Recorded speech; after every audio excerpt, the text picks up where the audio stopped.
The person who takes Sinwar's place will heavily influence what happens next. So joining me now to unpack all this and more is former Europe, Africa, and Middle East editor at the Associated Press, Dan Perry. Hi there, Dan. Hello. So could this attempted drone strike on Netanyahu mean even more escalation? I I don't think so. I mean, yeah, he might take it personally, but realistically, Israel just killed the leaders of every one of their enemies that they're facing, at least in terms of Hamas and Hezbollah.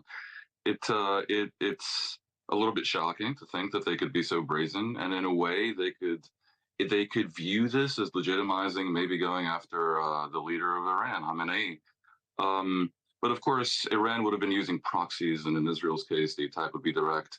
Long story short, I think not. I think it basically gives him something of a moral high ground, and he can use it to justify whatever they do.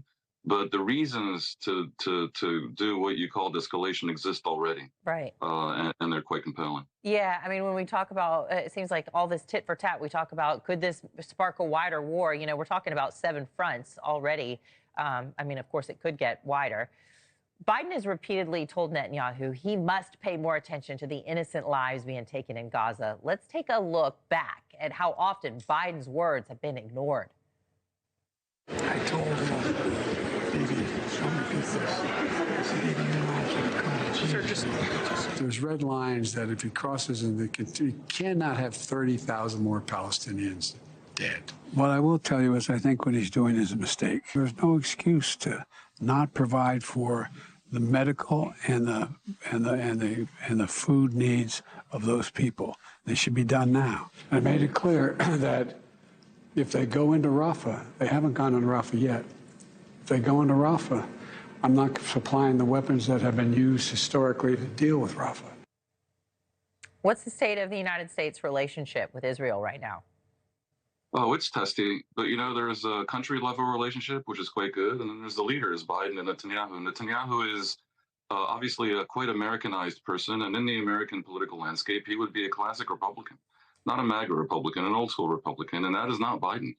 And there are certain things that attach to that in terms of your worldview. He's sort of sullen and skeptical, and he shares nothing of the center left's ideals about building a better world. He basically views everything in the context of a power dynamic. And again, that is not Biden. I think Biden's attitude towards Israel needs to be seen in 2 dimensions. One is what he personally feels, and the other is the politics. He personally, undoubtedly, wanted Israel to succeed and to succeed quickly in a way that wasn't as messy as it turned out. In its goals of removing Hamas from power in Gaza, that's a good goal, and getting back the hostages, 7 of which I believe are American. But the way Israel handled the goal, the quest for achieving these goals is not what Biden would have wanted. It took too long.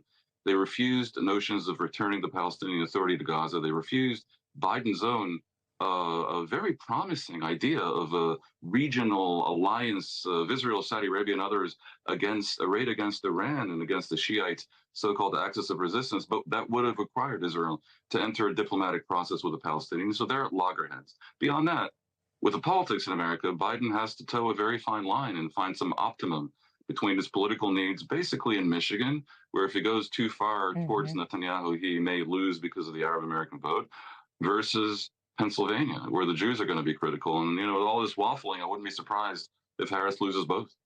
Right. Biden's not running anymore. It's how would it impact Harris? But yeah, the IDF really just seems like they're on a roll right now, getting Yahya Sinwar and all these other top leaders and putting Hamas on its heels. We did hear that Biden and Netanyahu met on Wednesday. We'll see how things transpire from here. Former Europe, Africa, and Middle East editor at the Associated Press, Dan Perry, thanks for being with us. Thank you. Appreciate it.